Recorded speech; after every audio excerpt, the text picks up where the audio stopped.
शिवलिंग पर हम जब जल चढ़ाते हैं उस समय आपका ध्यान होना चाहिए, लोटा कलश शिवलिंग को ना छुए, टच भी ना हो, नख ना लगे, अपने हाथ की चूड़ियां भी भगवान को घिसने में ना आए, अपनी कोई सामग्री से भगवान को चोट ना पहुंचे।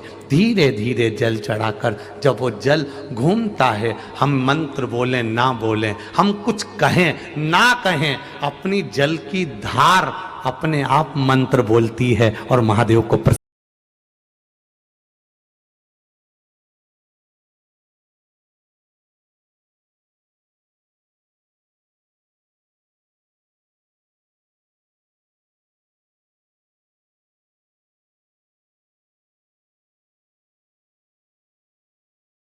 एक बेलपत्र 3 शमी पत्र आप कभी दिल से, कभी मौका मिले हृदय से अशोक सुंदरी वाली जगह का स्पर्श कर कर भगवान शंकर के शिवलिंग पर एक बार समर्पित कर कर, जिसके यहाँ लक्ष्मी नहीं टिकती, जिसके यहाँ संपदा नहीं बढ़ती, जिसका व्यापार नहीं चलता, जिसके सर्विस नौकरी सही नहीं हो रही, उसको सोमवार के दिन अगर बेलपत्री के पेड़ के नीचे जो दिया लगाता है, उसके घर में कभी संपदा की कमी नहीं आती। साहब देवी कहती है, जिस घर में स्त्री दोपहर में सोती होगी उसके घर में दुख और दरिद्रता दोनों जाएंगे।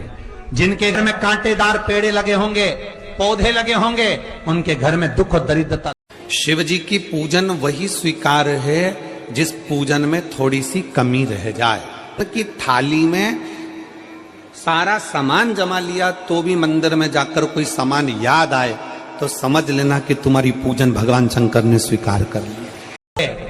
जिस घर में स्त्री दोपहर में सोती होगी उसके घर में दुख और दरिद्रता दोनों जाएंगे।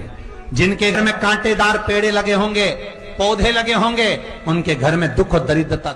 माँ जैसा प्यार, पिता जैसी वफादारी और महादेव जैसा साथ दुनिया में कोई नहीं दे सकता। तो रात्रि को 9:15 पर किसी भी दिन शंकर भगवान के शिवलिंग का, जो तुम्हारे घर में शंकर जी विराजमान हो, उसका आप या शंकर जी के मंदिर में जाकर शंकर जी का थोड़ा सा जल, उसमें थोड़ा सा आंवला पड़ा हुआ, आंवले के पानी से शंकर का अभिषेक पूजन कर लीजिए। व्यक्ति का रोग बीमारी समाप्त नहीं हो रही हो, हॉस्पिटल में पड़ा हुआ है, कोई बहुत भारी बीमारी में ग्रसित है, छूट ही नहीं पा रहा, उसका नाम लेकर कर लो। जो रोग से ग्रसित हो, 1 दिन 2 दिन 3 दिन करोगे, वो हॉस्पिटल से छुट्टी करके आ जाए।